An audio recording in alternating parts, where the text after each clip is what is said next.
संतों का क्रोध भी दाती होता है, दुनियादारी का प्यार भी घाती होता है। कई बेवकूफ होते हैं, वो कहते हैं ना, किसी की सब्जी नीचे की गिर गई, कहते बेशर्मा दी डुल गई दाल, कहता थल्ले ही खावांगे। कई बचपन से ऐसे होते हैं बेवकूफ टाइप, दूसरे उनको इस्तेमाल करते रहते हैं, करते रहते हैं, करते रहते हैं, वो उनके इस्तेमाल में आते रहते हैं, उनका काम करते रहते हैं, और उनको मजा होता है यार अच्छा बेवकूफ बनाया। यानी बचपन से ही चलता है उनके साथ, वो बेवकूफ थे, बेवकूफ बने ही रहते हैं, कभी बदलते नहीं। ऐसा हमने देखा है, कितनी भी रहमतें हो जाएं वो तो उसको बुला सकते हैं, लेकिन अपनी बेवकूफी कभी नहीं छोड़ते, अपनी अकल का इस्तेमाल नहीं लाते। तो फिर लाई लग ना होवे, घर वाला ते चंदरा गमांड ना होवे। जो किसी की उंगली पे चलते हैं, ऐसा नहीं होना चाहिए। अपना दिमाग का इस्तेमाल भी करना चाहिए। मालिक ने जो खोपड़ा दिया, इसके अंदर बहुत बड़ा खजाना दिया है। ये दूसरों के इशारे पे नाचने के लिए नहीं, दूसरों के इशारे पे बंदर नाचते हैं। आप बंदर हो, मदारी नचाता है उनको। दूसरों के इशारे पे पशु पक्षी परिंदे नाचते हैं, कठपुतलियां नाचती हैं। आप तो इंसान हो, कभी तो अपने दिमाग का इस्तेमाल किया करो। परमात्मा ने जो रहमत की है, कभी तो उसका इस्तेमाल किया करो। रूहानियत के रास्ते पे चलना कोई मामूली बात नहीं। इसमें आदमी की काम वासना, क्रोध, लोभ, मोह, अहंकार, मन और माया, 7 बैरी बुरी तरह से घेर लेते हैं। और कोई सतगुरु पे दृढ़ यकीन करे, कोई राम नाम का सुमरण करे, 3 सातों का फंदा ढीला हो सकता है। अदरवाइज ये 7 का फंदा इतना टाइट है, इतना कसावट वाला है कि कोई सोच भी नहीं सकता। इसलिए हे भक्तजनों, परमपिता परमात्मा का नाम लिया करो, उसकी भक्ति किया करो। जो नाम लेते हैं यहां भी निज धाम की खुशियां लेते हैं, और मरने के बाद भी वो निज धाम जाया करते हैं। हम सीधी भाषा में कबीर जी का दोहा आपको सुनाएं, गुरुमुख मरे क्या रोइए, जो अपने घर जाए, रोइए मनमुख बापड़े, जो हाट न हाट बिकाए। सो गुरु से प्यार करता है, वो मालिक की गोद में बैठ के निज धाम जाता है। गुरुमुख बनो, मनमुख ना बनो। कितनी देर अकड़ में रहोगे, कितनी देर तने रहोगे। आपको बताया खजूर तनी रहती है, उसकी लकड़ी जल्दी काट ली जाती, क्योंकि वो वेदों में लिखा है कि ज्यादा काम आती दवाइयों में। और बेरी को कोई काटता ही नहीं, क्यों? उसकी लकड़ी काम की नहीं होती। पर आपको पता है, गरीबों में बेरी के जो फल होते हैं वो सेब संतरों से भी ज्यादा विटामिन वाले होते हैं। और वो झुकी रहती है बेचारी, ना उसकी लकड़ी काम की, पर उसमें फल लगता है बहुत ज्यादा, इसलिए लोग काटते ही नहीं उसको। या लकड़ी काम आएगी नहीं, और जीती है तो ये बच्चों के भी काम आएगी।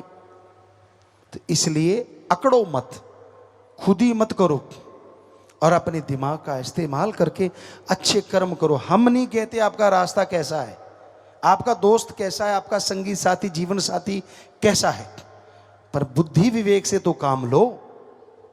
आपका सदगुरु कैसा है, क्या उसने आपकी गरज पूरी नहीं की? अजी ऐसी पूरी की जो आप कल्पना भी नहीं कर सकते। क्या आप जिंदगी कहीं से ला सकते हो?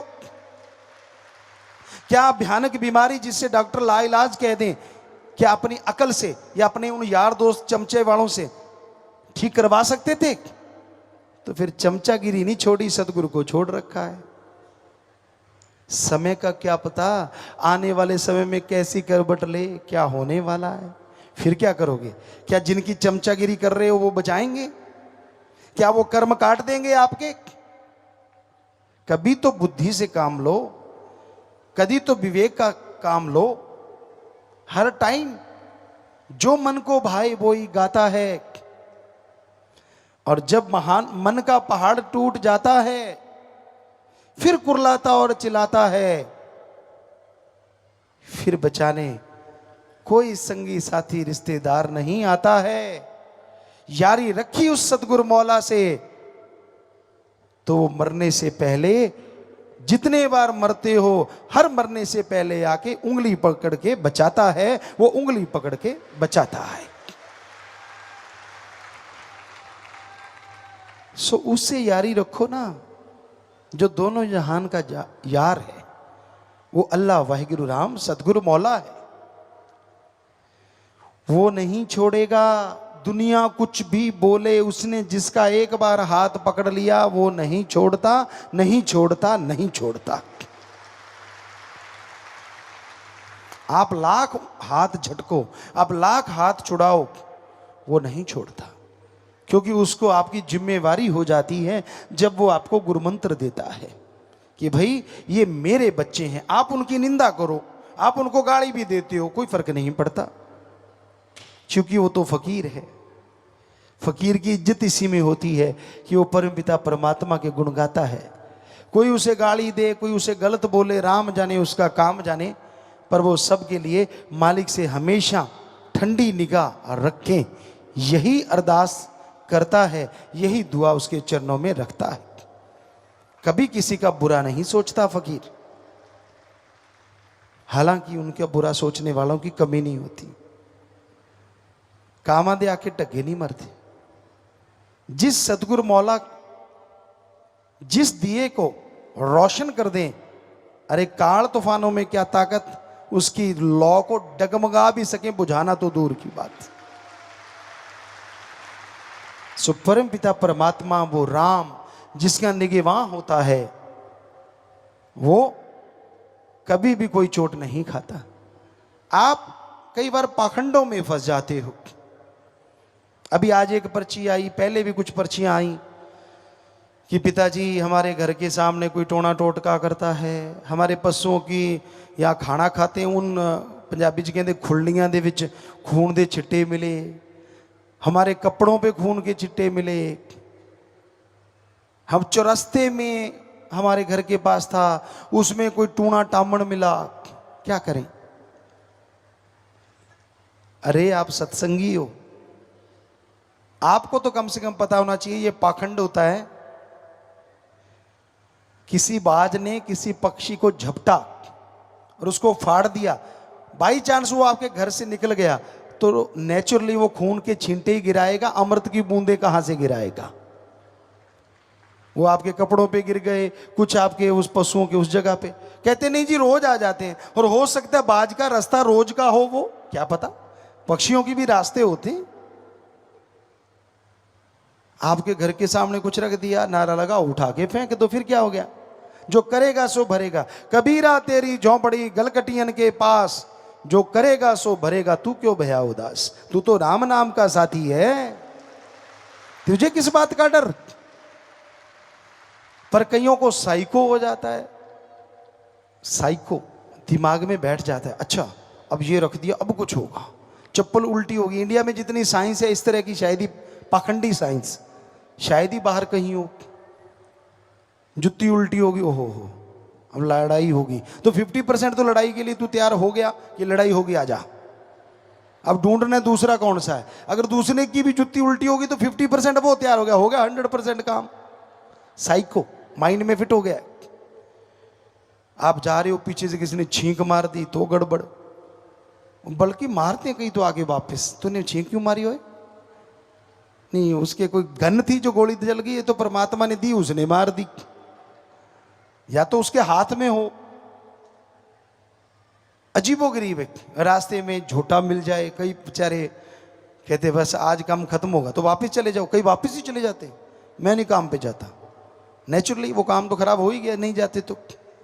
अब झोटे के लिए बेचारे के लिए कोई अलग जगह तो है नहीं, या तो उसका घर बना दो, वहां बैठा रहेगा, फिर निकल के आए तो मानी बात। सारी गलियां गांव की, रास्ते रोड्स उसका ही घर है ना, वो तो घूमता ही रहेगा ना।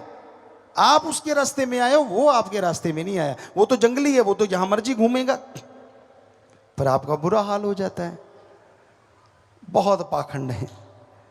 कोई इस दिन को मत नहाओ, उस दिन को मत नहाओ। कोई गंजा नहीं हुआ, हमने देखा है, हम भी नहाते रहे हैं, कभी कुछ नहीं हुआ। फजूल की बातें, इतने पाखंड हैं जी।